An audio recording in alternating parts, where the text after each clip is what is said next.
If you want to grow your business and personal brand on LinkedIn and get consistent results like these, just imagine this. What if you could generate, research, design, approve, and publish LinkedIn posts automatically, all by sending a single message on Telegram? In this video, I'm going to show you exactly how my LinkedIn copywriting agent works end to end, combining n8n, the newest GPT-5 model released literally yesterday, Perplexity, and BaseRow or Airtable, whatever you prefer, to build an entire content machine that works for itself. I will walk you step by step through every single part of this workflow so you can see exactly for yourself how it all fits together and how you can build it yourself. And if you stick through till the end, I'm gonna show you exactly how you can download this exact n8n template completely for free.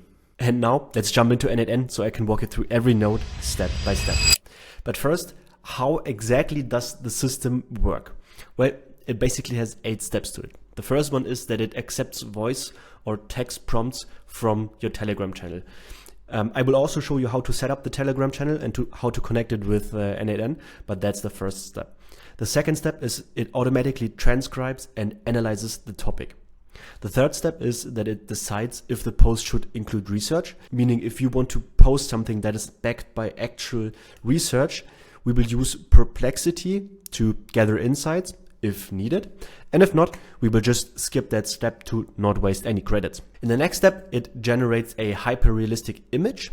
This is also optional, depending on your prompt and what you want the model to do, and this is all decided dynamically. So you can influence whatever you want, if you want research, if you don't want research, if you want a generated image, if you don't want a generated image, that's all in your hands for every single post. After that, it writes the LinkedIn post copy and it sends everything back to Telegram. So if it generated an image and the copy, it sends both back to your Telegram channel. And if it only generated the post copy, it sends that back to your Telegram channel. And then you can approve. So you have the option to either approve or disapprove the post. And if you approve the post, it gets sent to LinkedIn. And if you don't approve, it will go automatically into a feedback loop in which you can say what you want to have changed. And it goes ahead and changes that.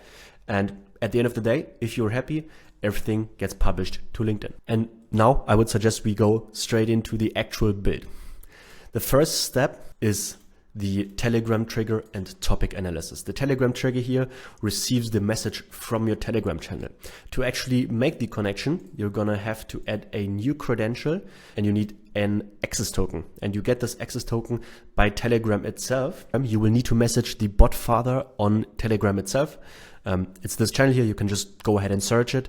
I might include it in the resource hub and you will just type /start. And here are all the commands you can make. The most important one for now is /newbot. We'll type that and then we will give our bot a name. Let's call it and make it like this. So this should work. Perfect. And that's basically already it. We got our Telegram channel here. So if you click here, we get redirected to the actual bot. And this is our access token. This is what we need in order to make the connection. So we're gonna copy this, go back to n8n and just paste it here. We'll give it a name, YouTube Dynamo channel, and then we're gonna hit save. And this should now make the connection. So I can click out of here and I have now the new connection here. So if I go to the channel and then we'll just click start on the bot and now the bot should be activated. We will try it out here on Telegram in listening for a test event and we got a trigger. The trigger was the /star. They just texted in here. So that means that the Telegram bot is now officially connected to my n8n channel. And now I can go ahead and send messages here and they will be received by the actual n8n automation, which is amazing, which is great. And now we can continue. And we have 2 options for that. We can either send voice notes into Telegram or we can just send plain text messages. If we send plain text messages, they will just be directed to this set node here because we have a switch which either checks if it's a voice message or if it's a text message. In this case, since we typed /start, it's a text message. So this one exists and it gets routed this way if we process it here. The other option would obviously be the voice note, but the voice note can't be directly fed into an AI agent for like any sort of result. So we need to first get the file from Telegram, transcribe it with an OpenAI node, and then send the transcribed text to this set node. At the end of the day, it doesn't make a difference. It's just 2 steps more. The next step after that is the topic analysis. So this is an AI node which takes the input of the text message. This is the user's LinkedIn post idea. In this case, it's /start because we didn't type a proper idea. This is the content of the message you sent. And this is the prompt which will then be processed. We don't need to go through this prompt like one line at a time. Just important that I have specified a few things here. We have the broader topic of the post. We have the description of the post. We have a few keywords that are important to the topic. We have an image prompt. So if we later want to generate an image, we have a very, very specific prompt on how that image should look like, because obviously to generate the image, we need instructions on how it should look like. And that's being generated here too. And we are creating 2 Boolean values, which means that the AI also evaluates whether the user wants to have research included or not, and if the user wants to generate a picture or not.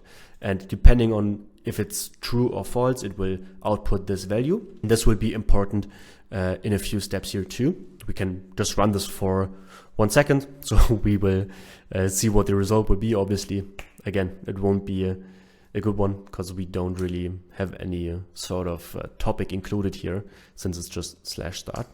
We will see. All right, we got the output. If we go into the if node now, we see that every of these values is now being populated. We can also see that actually we don't really have a clear like post topic. It's just that saying that the user didn't really provide an idea, but we can work with that for now. We can even see the image prompt out here, which would be important later on, but we do have research false and generate pic false, so we will be routed the smallest way, but that's not important for now. Important is that we evaluate if we have a topic, if we have a description, if we have keywords, and if we have an image prompt. And if all of these exist, we can continue. And since all of these exist, we do continue, and we save the post idea to BaseRow.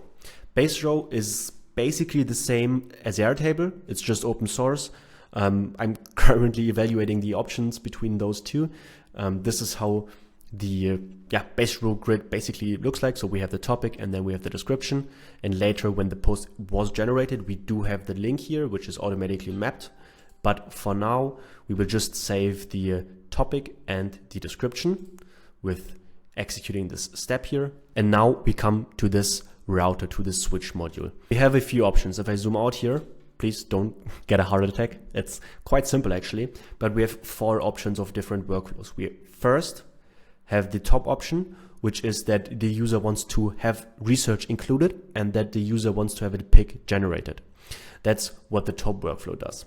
The second workflow does include topic research, but does not include a generated image. The third workflow doesn't include research. As you can see here, the research is indicated with the yellow sticky note, but the third one doesn't include research, but the third one does include a generated picture.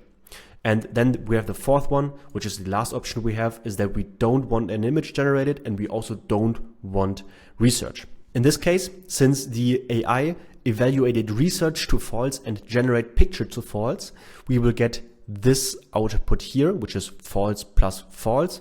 And this routes us to this section down here, which is no research, no picture LinkedIn post. But so you understand everything, I will go through the top workflow, and the workflows below that work exactly the same, except that some of the functionalities are missing. But like from the mapping standpoint, it's exactly the same. I just copied the workflow and took out the sections we don't need anymore. But let's dive right into the top workflow to understand how everything works. The first section here is the research. We need a topic research. So we set a prompt for Perplexity. The first one is the system prompt, basically giving context on who you are and what kind of research you want to have done. And the second one is the user prompt, which basically gives just all the information which we have generated in this topic analyst and puts it on here. So obviously Perplexity has all the context from what the user wants to have researched. The next step here is the API request to Perplexity. This is how it looks like. We aim at the chat completions endpoint. And obviously you will need an API key for that. I copied mine out so you can't really see it, would be critical. But you will just have authorization and bearer, and then you will have your API key in here. Would look like this. Obviously you will need a real API key for that. And below that we have the JSON, which basically just says what the system prompt is, what the user prompt is, which model to use, in this case Sonar Pro, and then a few other settings. Don't really touch this, just check that both of your prompts are mapped correctly, and then you can go on. After the API call to Perplexity, we just save the result of the search to this Perplexity search result name in this set node. And after we set the result of the search, we go into another AI node, which basically just formats and restructures the search result we just got from Perplexity. Next up, we generate the image. That we use GPT image 1 to generate the image, and we use the image prompt, which we got from this AI node down here, which is photorealistic. Obviously you can adjust the prompt to fit the style however you want it to. I wanted photorealism, and I'm going to show you an example real quick. So this could be the sort of picture that ChatGPT generates. In this case, these two were for the same post idea, so they are kind of similar. But yeah, that's the style I'm going for: cinematic, dramatic, photorealistic. If you want a different style, you need to adjust the prompt, but it's quite straightforward. And after that, the picture is being saved to a Google Drive folder, and then the picture is also uploaded to BaseRow. We need to save it in Google Drive and upload it to BaseRow so we can then later access it to upload it on LinkedIn. Next up, we generate the post copy, again with a user message first, a user prompt, which is giving the contents of what the post should be about, and the research from Perplexity, and then the system message giving context about the business, about the personal brand the post should be for, and then it outputs the ready to use LinkedIn post. Then afterwards, we save the post we just generated. This one here is not too important. It's just an addition to the Telegram message we will send. And then we have the picture ID from the Google Drive node. And in the next node, this is relevant because we need the picture ID to download the picture. And we need to download the picture to then send it via Telegram back to the channel we previously generated. And as the caption, we use like the actual LinkedIn post copy. So we get a post that looks like this. This is obviously not for the prompt we inputted earlier with the /start. This is from a past instance, but this is the picture that was generated with the post. And this is the LinkedIn post below. And after we send the initial message with the post image and the post copy, we send another Telegram message, which asks for permission if we want to post this post to LinkedIn already, or if we want to make adjustments. If we decline, we can make adjustments. And if we approve the post, like if we like the copy and if we like the picture, then we will straight post it to LinkedIn. And depending on what of the two you choose, we have this if node, which evaluates either if the response to the message was true, so if you want to post it, or if the response to the message is false, which means that you don't want to post it. If you don't want to post it, you will receive a third message, which is asking you what you want to have changed. And then you can just input via your keyboard whatever you want to have changed. You can answer with free text. And as soon as we get an answer, we have another AI module that regenerates the post copy based on your feedback. And then we go into the loop again. We set the answer with the post ID and the post copy. We download the picture from our Google Drive, send a message to get your feedback, and then you can, again, give your feedback, make adjustments. And if you then finally approve the post, we go up here. First, we will log the post and the picture in our BaseRow, which in your case might be Airtable, might be Google Sheets. But we basically get what the post idea was. We get a description of what the post is about. We get the actual LinkedIn post copy.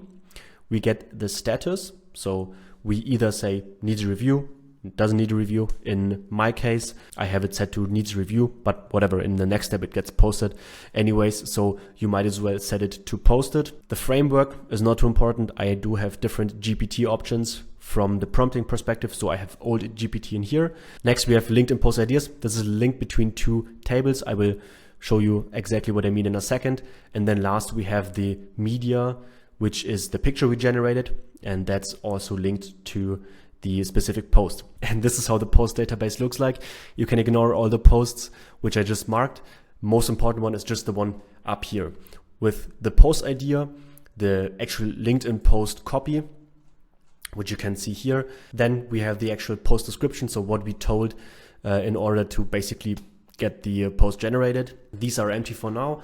Then we have the status, which is now needs a review, but obviously we can change it to published. We have the framework, old GPT. We have the date on which it's created. We have the last modified date. And then we have the picture, which is linked. In this case, you can see it here. And now in n8n, the field which I talked about, which might be a bit confusing, the link to LinkedIn post ideas is just literally the link between this table here and this table here. So whenever the idea of the post is being saved to this table, later down the line, the link from this table to then the actual generated post is being inserted too. And then we were almost at the end. The second last step just downloads the picture again from Google Drive. And in the last step, we actually post it to LinkedIn. We do this by creating a post and post it as a person to obviously your connected LinkedIn account. And in the media category, this is important. We don't choose article, we choose image. Because for the image, we have the binary data of the image we just downloaded here, which is our input for the picture. And in the text column, which will be then the description of the post, we just have the LinkedIn post copy that we generated earlier. And now that's everything that is to this workflow. The other three workflows below work the exact same way, just with a few parts tweaked here and there. Because obviously the second workflow down here is with research, but without a generated image. So the first part here, the research part, works exactly the same as above, as we've already talked it through. And just the part back here is different. But if you compare the two, you will notice that it's the exact same part, just without the image part in the front here, without the download image here, and without the download image here. But apart from those small differences, it's the same. And the same goes for the second last workflow. It's exactly the same part as the very first workflow, just without the research. So if you look closely, we have the generate image, we have the create post and save copy, we have the download picture, we have to send the post and the picture to your Telegram channel, and then we have either the approved post and post it to LinkedIn with downloading the picture again, or we have the feedback loop, which sends the message to your Telegram and you give it feedback and it regenerates the copy for you. So this part down here, which I've just marked, is the exact same part as up here. And for the last one, obviously, since we don't want to have a picture generated and we also don't want to have research, we don't have the research part in the front here. So this goes straight into generating the post copy. And we also do not have the generate image part. So there's no image being generated here. We don't download a picture here and we don't download a picture here again. So this part down here is the exact same as the part in the second workflow. Now, please don't be confused. I know I went over this quite quickly and quite briefly, but don't be afraid. You don't have to set it up yourself because I will give it to you completely for free. The only thing you will then have to do is to download it, create a new workflow, go to these three dots up here and use import from file, and then obviously select the correct file and hit import and only set up your credentials, and then you're done. The only thing you might have to do is to exchange the BaseRow for Airtable. I might actually include the Airtable nodes above the BaseRow nodes, so you don't even have to set them up yourself too. We will see about that. But other than that, you're completely set. You just have to understand how it works. You have to obviously adjust the prompting of every single AI step, because at the moment the AI steps are prompted towards writing LinkedIn posts for me and not for you. And for you, it might be different. You might have a different service you offer. You might have a different ICP and all that kind of stuff, which all goes into how the AI is actually writing the LinkedIn posts. That's everything you will need to change. So if you want to actually use this workflow and download it for free, you can access this with the first link in the description down below. It's the link to my resource hub, in which you can also find different n8n templates, voice AI templates, make.com templates, guides, prompting guides, all that kind of stuff. And then just go from there. You don't have to drag in every node yourself, just copy the workflow and you're set. Now, if this seems really overwhelming and really complicated, and if you'd rather have me customize a full AI content machine for you or your business, there's a link down below. It's the second link in the description where you can book a free AI strategy call and we can get you sorted. If you need help with your workflow, don't be shy. Hit me up on any platform, LinkedIn, Instagram, whatever it might be. I'm always happy to help. And don't forget to like, subscribe, and comment if you have any questions or want to see more workflow tutorials like these, and maybe even what workflow tutorials you want to see. Thank you so much for watching, and I'm going to see you in the next one.